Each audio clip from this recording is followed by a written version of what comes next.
Joe, how nice is it to be going into senior week and your final weekend at South Carolina with a lot to play for and some big games against a top five opponent on the docket?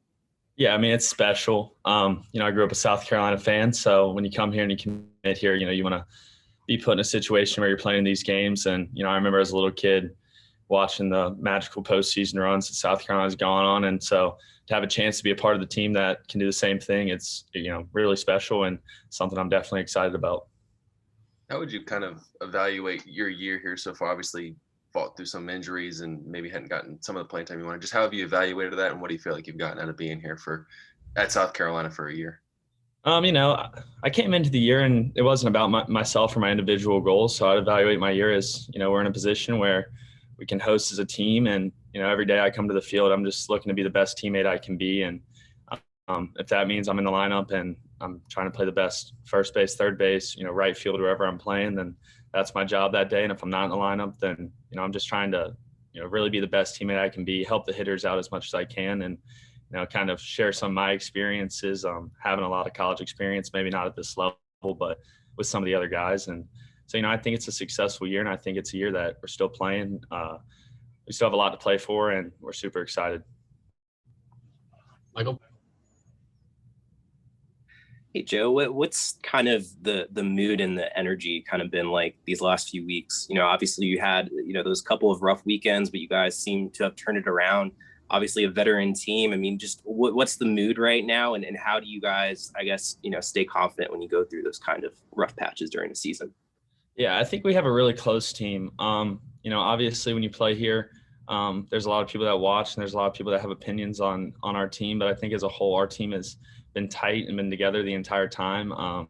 That's, not just us as teammates, but with the coaching staff as well. And, we communicate honestly with each other when we need to, but Jeff Heinrich had a saying this fall, it was the good vibe tribe. And that's kind of, what we like to think of ourselves as. We want to come into the facility each day with good vibes and just looking to get better each and every day and getting closer to that ultimate goal.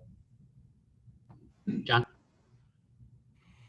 Yeah, you mentioned it was kind of a dream to come here and play. Is there anything about this experience, whether it's, on the field, off the field, and just at school in general, that's kind of taken you off guard, good or bad way? Anything that's kind of surprised you? I'd say everything's kind of a surprise. I mean, you come in here and you've only seen it from an outsider's perspective. You think everything's, glitz and glam, but I think the thing that surprised me the most is the work ethic of my teammates and the amount of work that each and every guy has put in. Since I got here and into the summer until now, we have a group that really loves to play and loves to be together. And so for me, not knowing really much to expect from my teammates coming in, just having only played at a smaller school, it's been impressive to see how much these guys work and how much they enjoy playing and being together. Do you think you think the senior day Saturday will be emotional for you at all, or how do you expect that you'll react? I don't know if it'll be emotional for me Saturday. I'm trying to take every day, one step at a time, and I hope that I'm getting to play another game here at Founders Park later on in the postseason, and that's our goal right now. I think just with my experience, I think once the summer kind of comes and baseball is over, I'll probably, sit down with my dad one day and really get to look back and say, man, like what a cool experience this was. And there's so many little kids that, grow up playing baseball across the state that, want to put on the garnet and black. And that was something I eventually, I achieved that. So, when this is all over, I'll be able to look back and say, man, that was a really cool experience. But for right now, I'm focused on trying to help us win each and every day. Colin? I know you said you're focused on each and every day, but has there been a moment over the last year where you've kind of had to pinch yourself, given the fact that you were a guy that grew up in the state and grew up watching this team growing up? Is there one moment for you that you kind of think back on? I would say the Florida game, when we walked off Florida on that Friday night, and I'd say Clemson too, the two walk-offs against Clemson and Florida.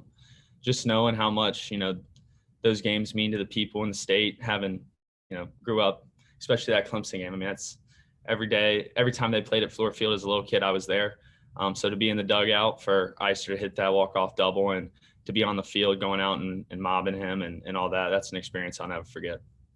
Obviously, the offense played well at Kentucky, and the guys have talked about some adjustments y'all have made. What has been the focus like in practice, and what have the coaching staff been maybe emphasizing more over the last couple of weeks than they had maybe in the past?